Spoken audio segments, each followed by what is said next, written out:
So, first things first, welcome to my podcast. It's always been a dream of mine to start one. Lord knows if it'll go anywhere.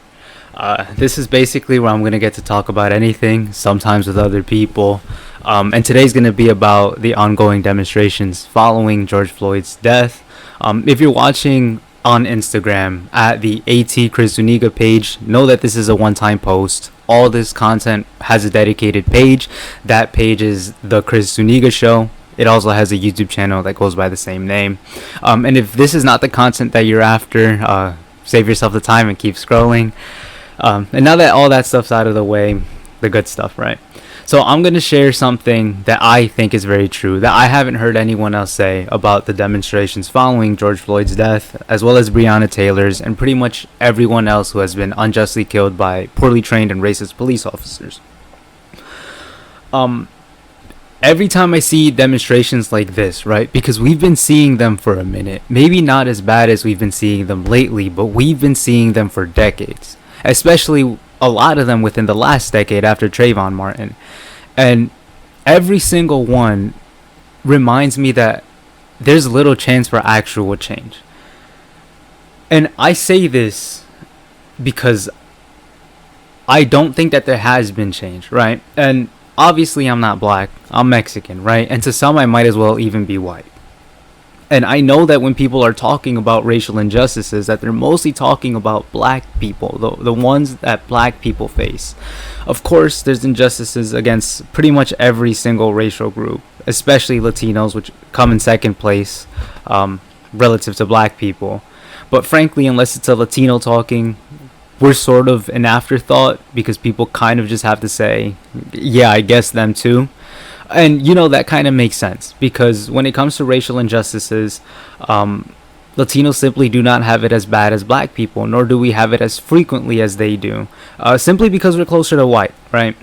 Of course, we still have our own battles to win.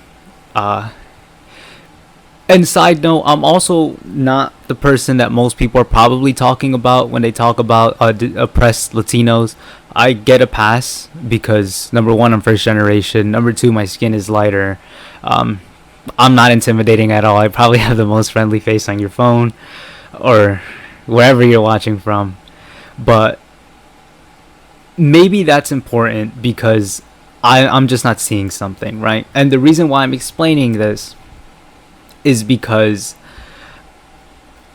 I believe that as far as everything goes, right, in terms of how you're treated based on your race, it's entirely on how you look. And before anyone kind of wants to say that I look Mexican, I'm pretty much set in my ways.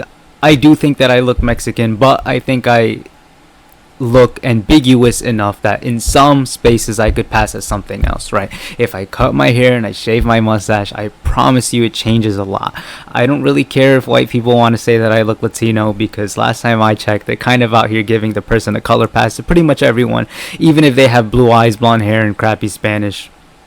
And a lot of black people and Latino people, a lot of times they grow up around white folk, and so to them I look Latino, right? But that's because all they know is white. I kind of mostly care about what black and brown people say who've grown up amongst black and brown people.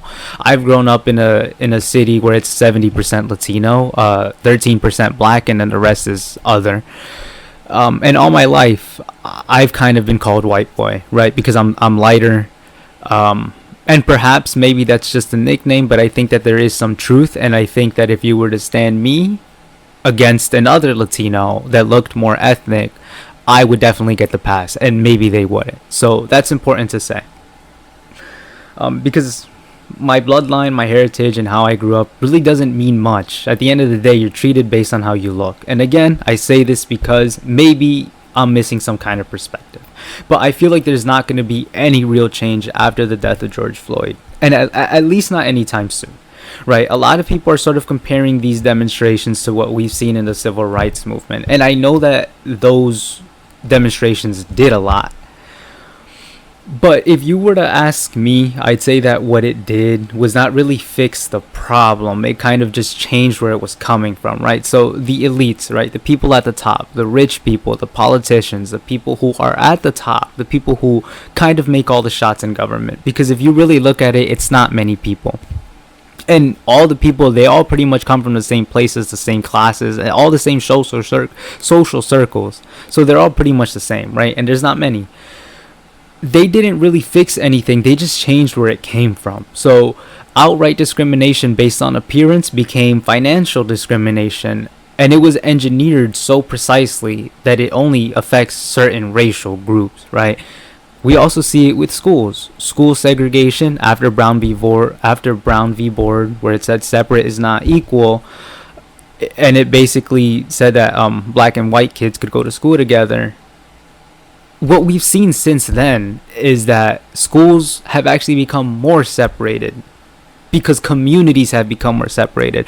So while students aren't being separated anymore, their parents are, right? By gentrification, redlining, finances. Certain people are restricted to living in certain districts, and therefore their kids go to certain schools.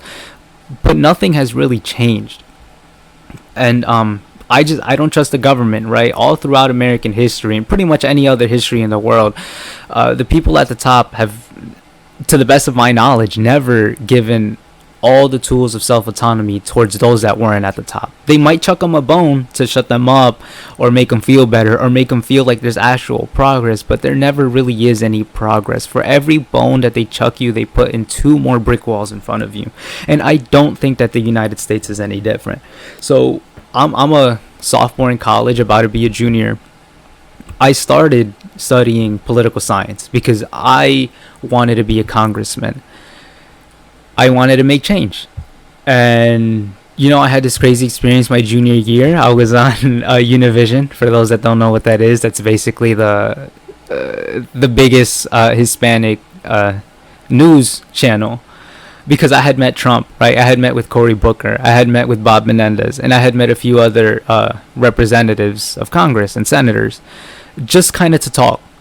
Lord knows how I got it, but I got it. And I'm blessed for that. But fast forward, right? Keeping that in mind, I then go to the George Washington University, which is one of the most elite universities in the United States, right? 14% of kids come from the top 1% of earners in the country.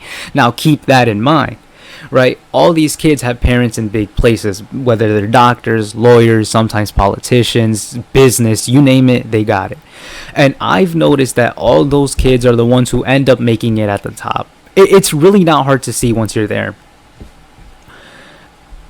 And I've seen what they're about. And I've seen how they act, and I've seen what they think. And these are the kids that are getting elected into office. And so I don't want to go into office anymore. I don't want a thing to do with that. And there's people of color there, of course. But they're the same. We forget that a lot of people of color want to be white. And we see that based on who they choose to interact with, what they choose to do, where they choose to do it, and who specifically they're not making friends with. Right? And even the comments that they're making. They get along better with them than with the people who look just like them. And those are the same folk that are getting elected into Congress or into high spaces in general. And I do not trust those people to make the right choices to represent those that they look like. So I don't think that there's going to be any change whatsoever because they're not playing for our team. Maybe, again, someone has seen something different. I'd love to hear it.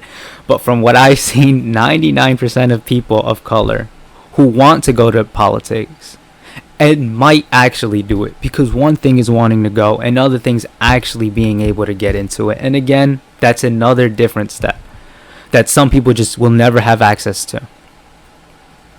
Those people of color who can actually make it in, they're not playing for our team.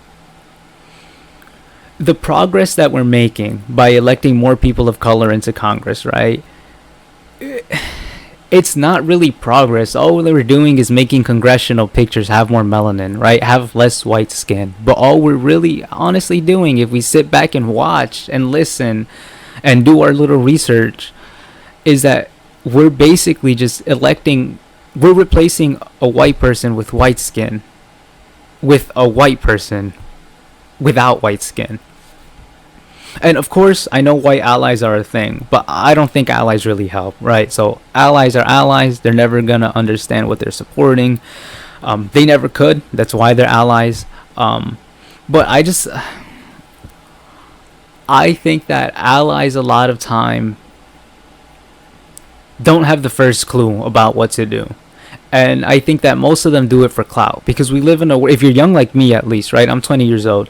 If you're young like me, we live in a world, many of us do, where it's cool, right, to be down with the cause, especially if it's for oppressed groups. And what we see is white people specifically, or people of color that are really privileged financially and otherwise.